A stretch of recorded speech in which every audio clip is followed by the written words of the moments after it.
오늘 우리에게 주시는 하나님 말씀은 마태복음 8장입니다. 마태복음 8장 18절에서 22절까지 말씀을 봉독해 올려드릴 때에 하나님의 음성을 듣는 우리 모두가 되시길 바랍니다. 예수께서 무리가 자기를 에워싸는 것을 보시고 건너편으로 가기를 명하시니라. 한 서기관이 나와 예수께 아뢰되 선생님이여 어디로 가시든지 저는 따르리이다. 예수께서 이르시되 여우도 굴이 있고 공중에 새도 거처가 있으되 인자는 머리 둘 곳이 없다 하시더라. 제자 중에 또 한 사람이 이르되 주여 내가 먼저 가서 내 아버지를 장사하게 허락하옵소서. 예수께서 이르시되 죽은 자들이 그들의 죽은 자들을 장사하게 하고 너는 나를 따르라 하시니라. 아멘. 18절을 보시면 예수님이 건너편으로 가기를 명하셨다. 그렇게 시작하고 있습니다. 아마도 갈릴리 호수 가버나움에 계신 예수님께서, 가버나움은 서쪽이거든요. 배를 타고 동편으로 가기를 원하셨던 것 같습니다. 왜 그곳으로 가시게 됐는가에 대한 이유는 말씀하지 않습니다. 추측컨대 아마도 여기도 18절에 나와 있지만 수많은 사람들이 자기를 에워싸는 것을 보시고 그렇게 명하셨다 그랬죠. 아마도 예수님이 좀 쉼이 필요하셔서 배를 타고 제자들과 건너편을 가서 좀 쉬었으면 하고 거기서 또 기도와 여러 가지 집중했으면 하는 마음으로 건너가셨을 거다라고 추측해 볼 수 있습니다. 또 한 추측은 여기뿐만 아니라 예수님이 이 땅에 오신 목적이 복음을 전하기 위해서 오신 거잖아요. 그러니까 건너편으로 가서 거기서도 복음을 전하기 위해서 그곳으로 가자 했을 수도 있을 것입니다.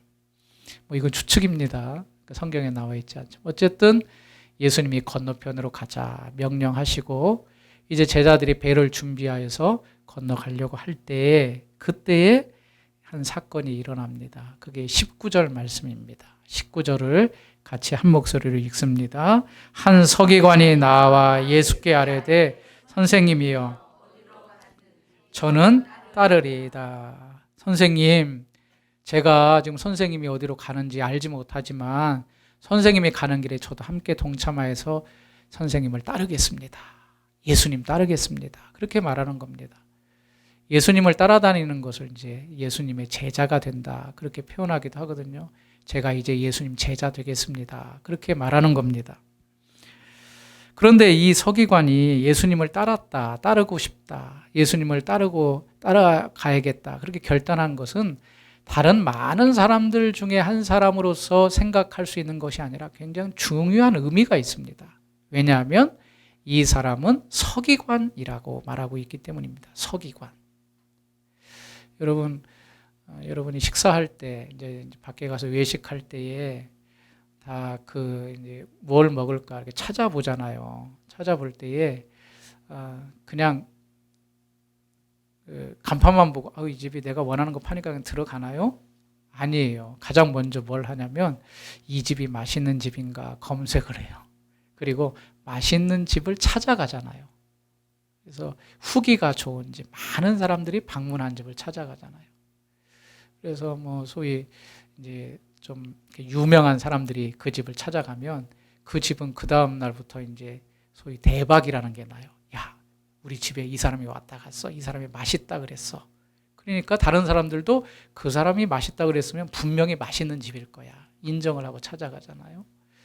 서기관이 예수님을 따르고 싶다 해서 예수님을 쫓았다는 것은 그만큼 중요한 의미가 있는데 이 서기관이 어떤 사람인가를 알면 그 의미가 분명해집니다.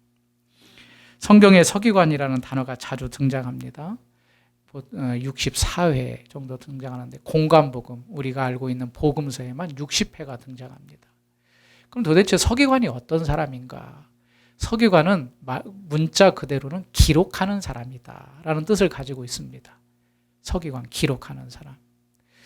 지금은 이런 문서를 만들 때에 컴퓨터가 있고 프린터가 있기 때문에 문서 작성하는 게 쉽습니다. 그리고 많은 문서를 쉽게 출력할 수 있고 책을 만들 수 있습니다.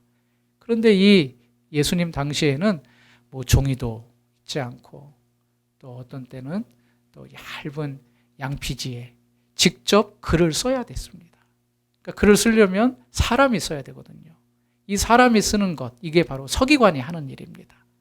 그러니까 어떤 책이 있으면 그 책을 또 한 책을 만들기 위해서 사람이 일일이 다 쓰는 겁니다. 이게 서기관입니다. 그런데 성경에 말하는 서기관은 단순히 기록하는 자 이상의 의미를 가지고 있습니다. 성경에 말하는 서기관은 율법의 가르침을 받아서 그 말씀을 연구하며 또 가르치는 사람이라는 뜻을 가지고 있습니다. 구약의 율법을 배웠습니다. 그리고 배울 뿐만 아니라 그 율법을 연구합니다. 연구하고 또 다른 사람에게 그 율법의 의미를 가르치는 자가 바로 누구라고요? 서기관입니다. 그런데 이 서기관이 누구를 따르겠다고 하는 겁니까? 내가 예수님 따르겠습니다. 내가 예수님 따라가겠습니다. 라고 말하는 겁니다.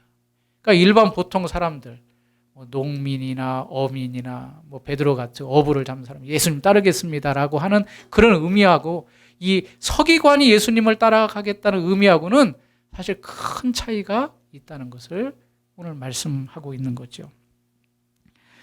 율법을 깊이 연구하고 가르치며 율법을 수호하는 영적 스승이었습니다. 근데 복음서를 쭉 읽어보시지만 이 서기관이라는 이미지가 그렇게 좋은 이미지는 아닙니다. 왜냐하면 예수님의 반대 입장에서 섰던 사람들이기 때문입니다. 바리새인과 서기관 이런 표현들이 많이 나오지요. 성경 읽어보신 분들 알 겁니다. 서기관들과 바리새인들이, 서기관들과 바리새인, 이들이 예수님을 옹호하는 입장이 아니라 예수님 반대편에서 예수님을 어떻게 하면 힘들게 할까? 그렇게 해서 여러 가지 질문으로 했던 우리가 바로 이 서기관입니다. 그런데 이 서기관이 예수님을 따르겠다고 하니 상당히 놀랄 일이 아닐 수가 없는 거죠. 이때 예수님이 그렇게 해라, 안 된다, 단답형으로 말씀하지 않습니다. 약간 이해할 듯, 또 못할 듯한 말씀으로 서기관에게 답을 합니다. 그게 바로 20절이죠. 20절도 한번 읽어보겠습니다. 시작. 예수께서 이르시되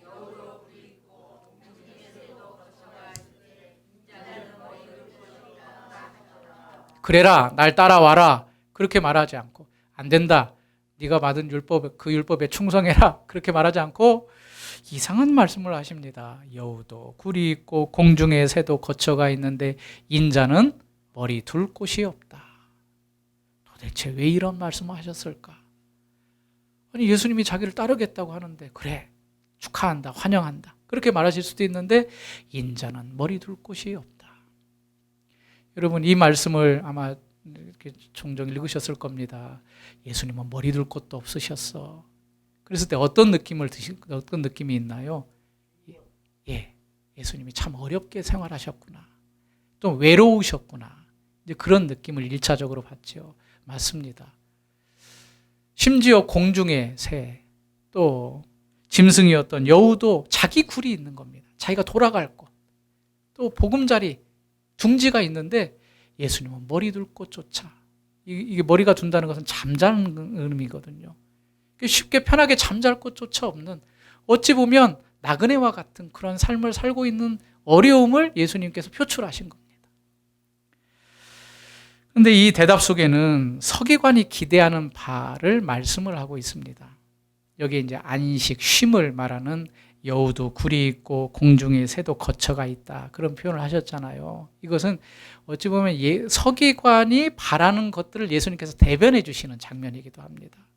지금 서기관은 자기가 거처할 참된 안식처를 찾고 있었던 것 같습니다. 내 영혼을 어디에 둘까? 내 영혼을 참되게 위로할 곳이 어딜까를 찾다가, 이 서기관이 율법을 연구했던 사람이라 그랬죠. 율법을 연구하면서 도대체 내 영혼을 위로해주고 참될 곳이 어딜까 하다가 누구를 만난 겁니까? 예수님을 만난 거예요. 그래서 내가 지금까지 율법을 어렸을 때부터 배우고 내 자신이 연구하고 가르쳤지만 참된 위로는 바로 이분이시구나, 내가 이분을 따라가는 게 맞다라고 결단을 한 겁니다. 이 결단 가운데 예수님께서 그 마음을 아시고 여우도 굴이 있고 공중의 새도 거처가 있다. 그러니까 너는 잘 찾아왔다 나를. 짐승들도 이런 안식처를 찾듯이 네가 나를 따른다는 것은 환영할 만한 일이다. 그렇게 말씀을 하고 있는 거죠. 그런데 이제 잘 이해가 되지 않는 부분이 그 다음 구절입니다. 예수님이 뭐라고 말씀하셨다고요? 인자는 머리 둘 곳이 없다. 그렇게 말씀하고 있습니다. 아니 네가 나를 찾아온 것은 참 잘한 일인데 나는 사실 머리 둘 곳이 없다. 그 정도로 힘들고 어렵고 외롭고 쓸쓸하다. 그러면 서기관에게 예수님께서 지금 말씀하시고자 하는 의미가 무엇일까요? 나를 따라와라? 아니면 나를 따라오지 말라? 그 말인가? 이 말씀을 종합해 보면 이런 의미가 있습니다. 그리스도, 즉 네가 따라오려고 하는 이 예수는 참된 안식처다. 잘 찾아왔다. 여기에는 참된 위로와 기쁨이 있다. 그런데 이 예수를 따라가는 길은 참된 안식과 기쁨을 얻는 것과는 별개의 어려움이 따른다라는 그런 말씀입니다. 그것은 쓸쓸한 길이고 외로운 길이고 고독한 길이다. 그런 말씀을 하고 있는 것입니다. 우리가 잘 아는 말씀 가운데 마태복음 11장 28절에 이렇게 말하고 있죠. 수고하고 무거운 짐진 자들아 다 내게로 오라. 내가 너희를 쉬게 하리라. 그렇게 말씀하고 있습니다. 여러분, 이 땅 가운데 위로받지 못한 자들에게 참된 위로가 있는 곳이 어디입니까? 교회입니다. 왜요? 교회에는 복음이 있기 때문입니다. 지난주에 복음이 뭐라 그랬죠? 예수님의 인격과 사역을 복음이라 그랬습니다. 예수님이 있는 곳에 참된 평화와 기쁨과 위로와 안식이 있습니다.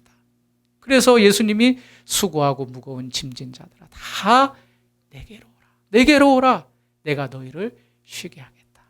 그런데 그 이후의 말씀이 뭐라고 했죠? 나는 마음이 온유하고 겸손하니 나의 멍에를 메고 내게 배우라.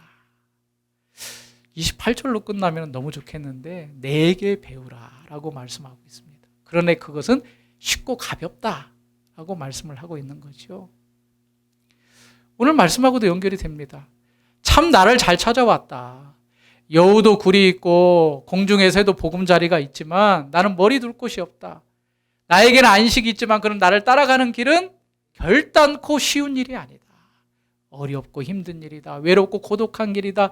그것을 알고 나를 따라와라. 그렇게 지금 말씀하고 있는 겁니다.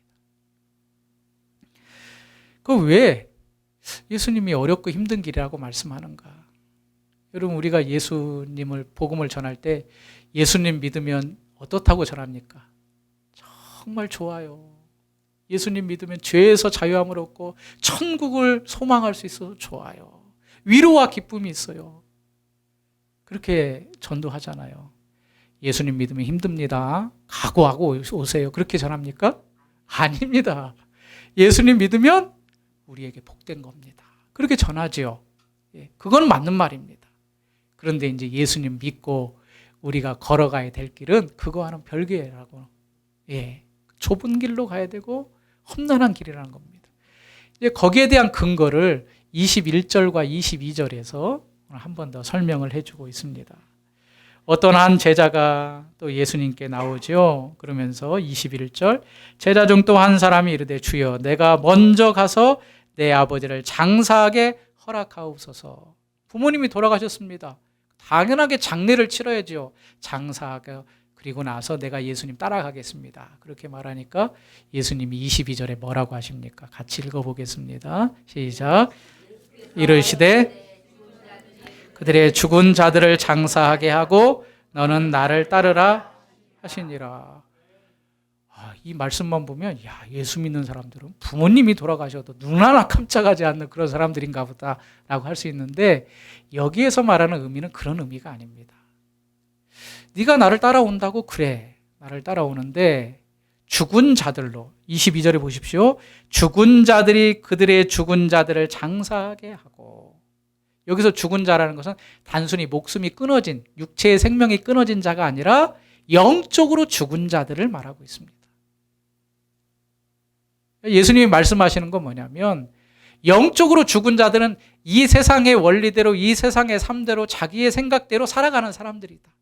그 사람들은 그 사람들이 하는 대로 내버려 둬라.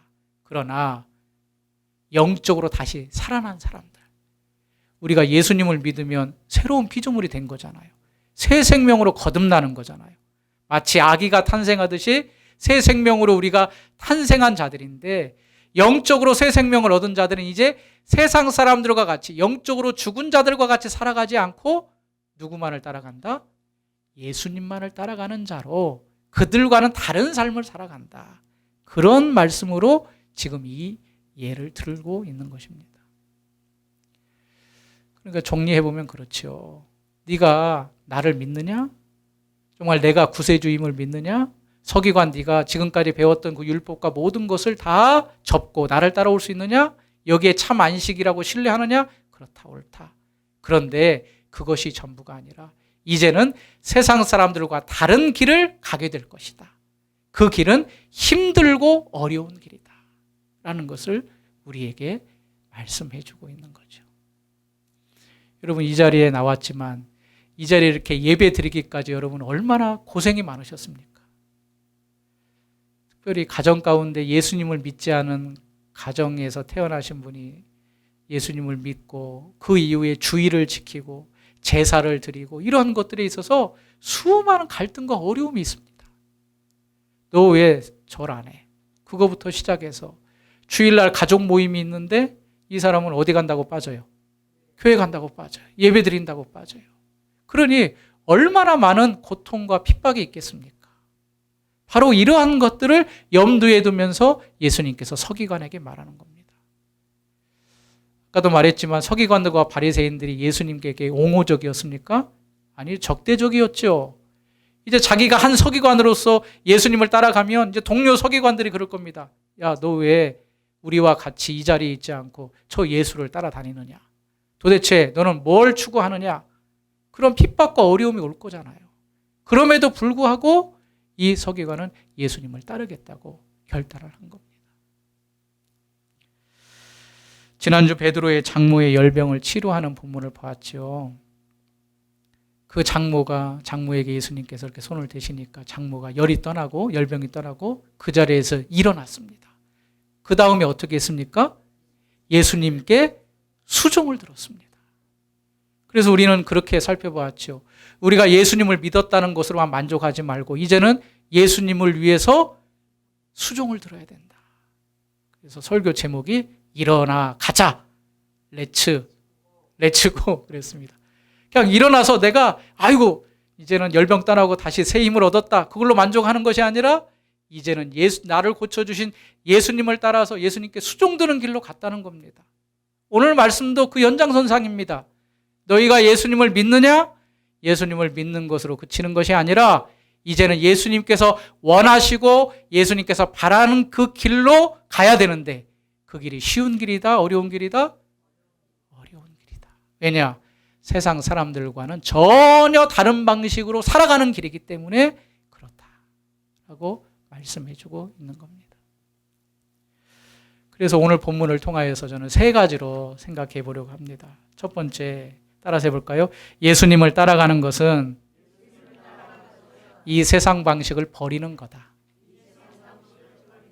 그래서 첫 번째는 버림입니다. 버림. 여러분, 습관을 고치기 힘듭니까? 쉽습니까? 어려워요.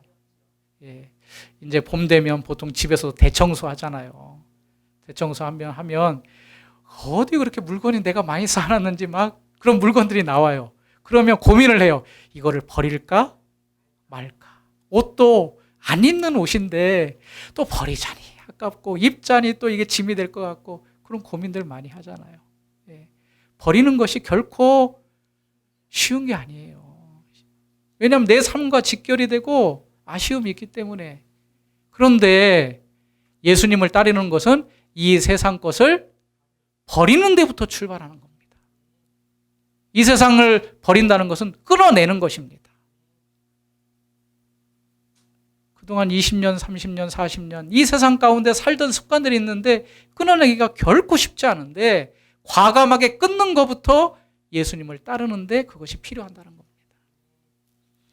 마태복음 4장 19절에 제자들을 부르시죠. 여기에 아주 중요한 대목이 나오는데 제자들을 부르실 때 어떤 어부들을 부르셨잖아요. 베드로와 안드레, 야고보, 요한을 부르셨잖아요. 그때 아주 중요한 문구가 나옵니다.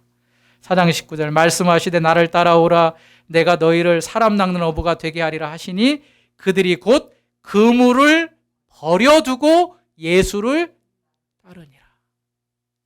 자기가 하고 있는 일, 그물들을 버려두고 누구를 따랐다고요? 그물 짊어지고 또 배 끌고 다니면서 예수님 따라갔던 거 아닙니다. 자기의 모든 일들을 다 접어두고 온전히 예수님만을 따라갔다는 겁니다.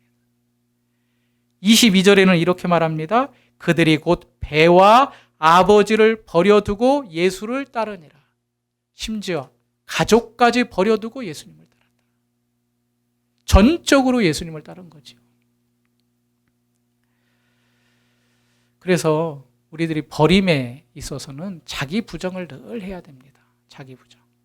죄로 물든 이 타락한 습성을 자꾸 나를 부정해야 됩니다. 자기 부인. 이게 바로 우리가 예수님을 따르는 제자의 첫 번째 덕목입니다. 우리는 죄와의 싸움을 해야 됩니다. 왜냐하면 여전히 우리는 육체 가운데 있기 때문에 죄와 싸워야 됩니다. 이것은 평생 싸워야 되는 제목입니다. 우리가 매주마다 참회의 기도를 하잖아요. 참회의 기도를 하는데 참회의 기도할 때 여러분 회개할 제목이 있습니까? 없습니까? 지난주에 했는데도 또 회개할 제목이 또 있어요. 왜냐하면 우리들은 이 육체를 가지고 있는 한 우리의 마음과 생각과 이 손과 발이 다도 범죄하게 되어 있어요. 더럽게 되어 있어요. 그때마다 우리를 깨끗게 하신 예수 그리스도의 십자가 앞에 다시금 우리의 죄를 회개해야 됩니다.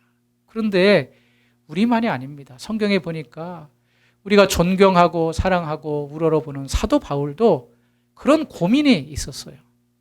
로마서 7장에 보면 오호라 나는 곤고한 사람이로다. 이 사망의 몸에서 누가 나를 건져내랴. 이게 예수 믿기 전에 고백이 아니라 예수 믿고 난 이후에 마음으로 육체의 법과 또 하나님에 따르는 하나님의 법과의 싸움이 내 안에 일어나고 있음을 솔직하게 고백한 겁니다. 그때마다 우리가 예수 그리스도의 능력으로 끊어내고 예수 그리스도의 보혈의 은혜를 사모해야 되는 모습으로 나아가야 되는 거죠.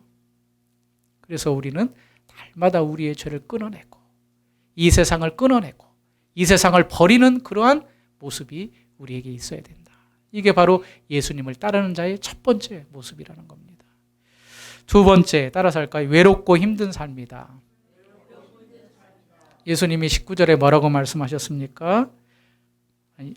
20절에 뭐라고 말씀하셨죠? 같이 이것도 한번 읽어보겠습니다. 예수께서 이르시되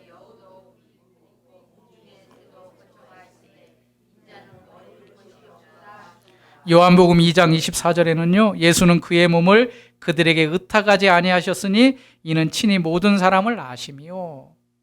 여러분 예수님의 인기 정도면 외로울까요? 안 외로울까요? 예수님의 인기 정도면 막 예수님이 가는 곳마다 막 수백 명 수천 명이 모여 있어요. 예수님 최고라고 말하고 예수님이 능력을 베풀어요.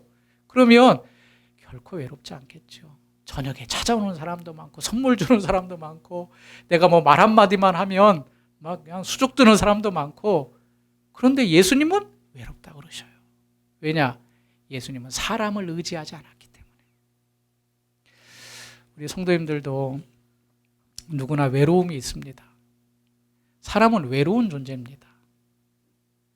아무리 가까운 사람이라 심지어 부모님이나 자식이 있더라도 나 홀로 서는 존재가 바로 사람입니다.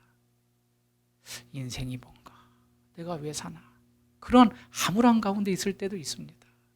그래서 어떤 철학자는 사람에게는 채울 수 없는 구멍 하나가 있는데 이 구멍은 세상의 어떤 것으로도 채워지지 않는다라고 말합니다. 그 누구만 채울 수 있냐면 하나님만이 채울 수 있는 구멍이 그게 바로 우리가 영혼이 있다는 증거거든요.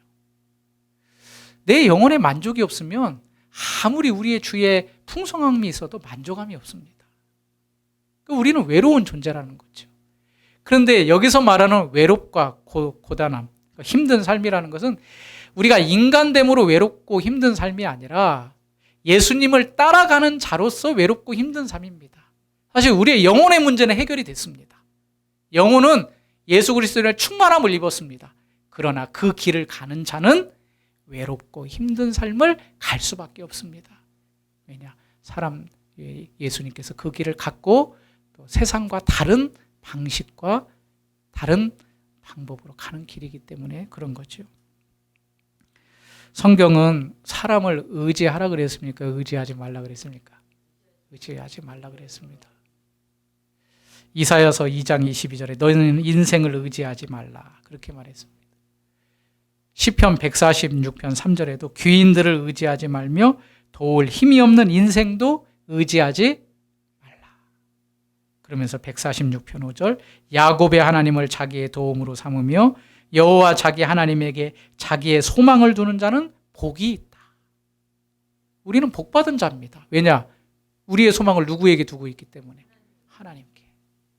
하나님께 두고 있는 자는 이 세상에 살아갈 때 사실 만족함이 없습니다. 이 세상 것으로. 하나님 한 분만이 만족함입니다. 그러나 그 길을 걸어가는 자는 외롭고 쓸쓸할 수 있다는 것입니다. 고독할 수 있습니다.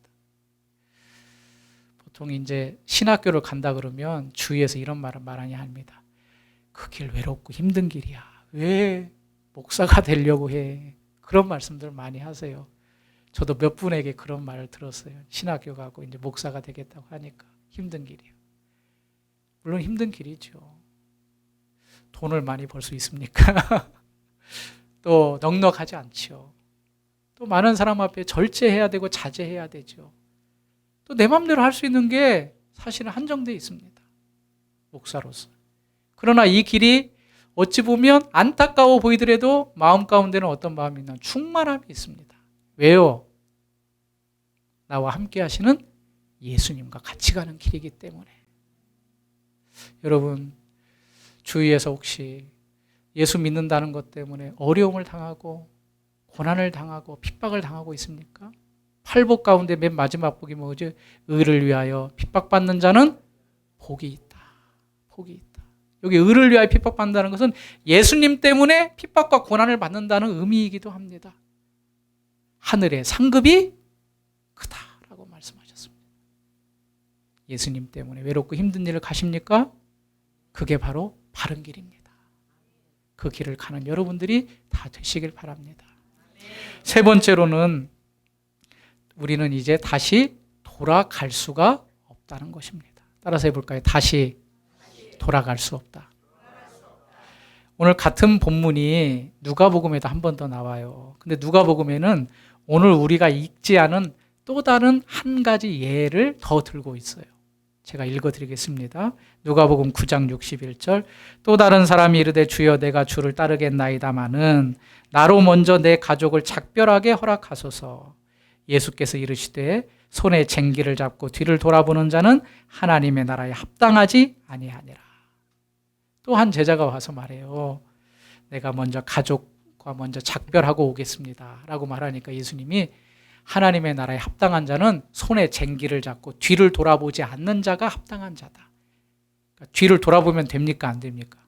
쟁기를 잡은 자는 어디만 봐야 됩니까? 앞으로만 전진하라는 겁니다. 그러니까 우리는 다시 세상으로 돌아갈 수가 없는 겁니다. 이 본문을 보면 제가 예전에 주일학교 전도사 때 했던 예화가 하나 생각나요. 아주 유명한 어린이 사역자가 그 설교집을 했는데 그 설교집 가운데 예화가 어떤 사람이 밭을 가는데 그 밭이 고랑이 꼬불꼬불한 거예요. 꼬불꼬불 이리 갔다 저리 갔다. 그 주위에 보는 사람이 왜 이렇게 꼬불꼬불한가 봤더니 이 쟁기 잡은 사람이 저 멀리 있는 목표물을 보고 가지 않고 소의 꼬리를 따라서 이리 갔다 저리 갔다 하니까 이 고랑이 똑바르지 않고 꼬불꼬불해졌다는 거예요. 소 꼬리 보지 말고 저기 앞에 나무를 봐. 멀리 있는 나무를 보고 거기에 집중하고 소를 몰고 가. 그때서야만이 고랑이 반듯해졌다. 그런 예화가 생각이 났어요. 여러분, 우리는 이리저리 왔다 갔다 하는 자도 아니고 오직 표대를 향하여 앞으로 전진하는 자입니다. 앞을 잘못 봐도 꼬불꼬불한데 뒤를 돌아보면 어떻게 되겠습니까? 엉망진창이 되겠죠. 출애굽했을 때에 10가지 재앙이 끝난 이후에 드디어 바로가 이스라엘 백성을 놓아주잖아요. 그리고 이제 기쁨으로 이제 그 한 150만, 200명 되는 이스라엘이 이제 출애굽하는데, 출애굽하고 난 이후에 바로의 마음이 바뀌어서 군대를 보내가지고 다시 그들을 끌어오려고 하잖아요. 그랬을 때에 그 앞에 뭐가 딱 가로막고 있었습니까? 홍해바다가 가로막고 있었어요. 사람들이 막 원망해요. 여기서 죽이려고 우리를 끌어낸다고. 모세가 다 지팡이를 손에 들면서 하나님께서 우리에게 하실 일을 보라 하고 말씀을, 밤새도록 동폭이 그 홍해바다를 가르면서 물에 벽이 생기고 그 바닥은 아주 마른 땅처럼 고실고실하게 되면서 그 수백만의 이스라엘 백성들이 건너갔어요. 이것을 고린도 전서에서는 세례를 받았다 그렇게 표현하고 있어요. 그리고 나서 뒤쫓아오는 군대와 그 말들이 어떻게 됐습니까? 그 물을, 바다를 건널 때에 다시 그 물이 합쳐져서 바다에서 완전히 몰살하는 놀라운 역사를 겪었습니다.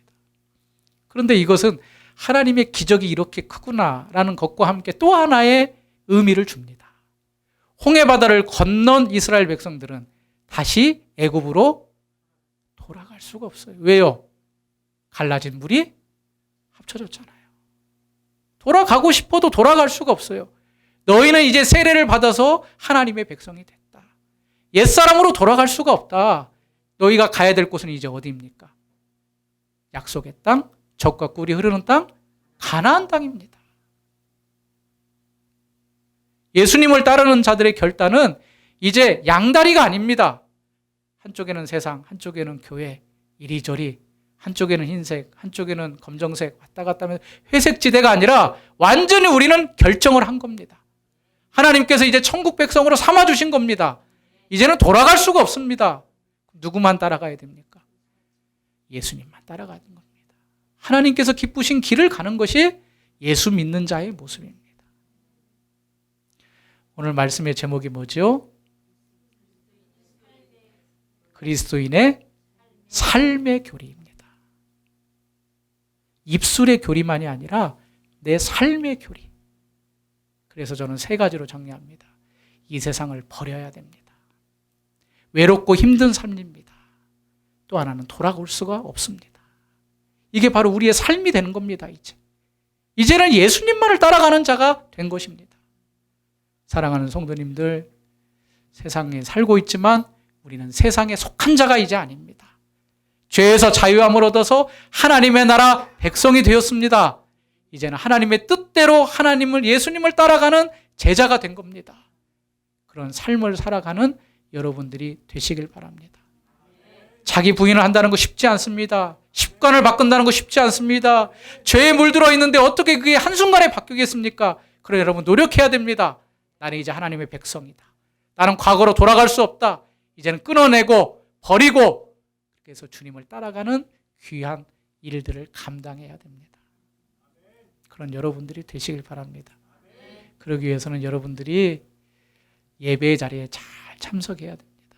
이제 우리의 위로는 세상에 있지 않습니다. 우리의 위로는 교회에 있습니다. 같은 믿음을 자는 자들이 위로자가 되어줘야 됩니다. 세상에서 힘들고 어렵게 살았던 분들이 주일날 오셔서 하나님을 찬양하고 말씀으로 회복되고 믿음의 사람들과 함께 교제하면서 다시금 한 주간 동안 믿음으로 살아갑시다. 소망으로 살아갑시다. 그렇게 힘을 얻는 곳이 바로 교회입니다. 그래서 우리는 이 예배의 자리를 귀하게 여겨야 되는 겁니다. 힘들고 지친 마음일지라도 이곳에 오면 내가 어떤 자인지를 알고 다시금 믿음으로 회복되어서 하나님께 영광을 위해 살아가는 그런 귀한 예배의 자리에 여러분들 꼭 동참하시고 다시금 힘을 얻어서 이 세상 가운데서 빛과 소금으로 살아가며 예수님을 따라가는 귀한 성도님들이 다 되시길 주님의 이름으로 축원합니다. 우리는 입술만 산 자들이 아닙니다. 우리의 삶으로 나타내는 자들입니다. 힘들고 어려울지라도 우리에게 주신 그 영생의 기쁨을 가지고 하늘에 주신 그 상급을 예비하며 바라보며 이번 한 주도 주님 의지하고 주님만 따라가는 귀한 성도님들 다 되시길 주님의 이름으로 축원합니다. 기도하겠습니다. 하나님 아버지, 우리를 불러주셔서 하나님의 자녀 삼아주신 것 감사합니다. 이제는 세상으로 돌아갈 수 없고 세상에 있어서도 안 되는 자들입니다. 예수님을 따라서 서기관의 결단과 같이 온전히 예수님을 따라가며 손에 쟁기를 잡은 자로서 뒤를 돌아보지 아니하고 죽은 자들이 아니라 산 자로서의 삶을 당당하게 살아갈 수 있는 이 자리에 모이는 주안의 교회 성도들 다 되게 하여 주시옵소서. 예수 그리스도의 이름으로 기도하옵나이다. 아멘.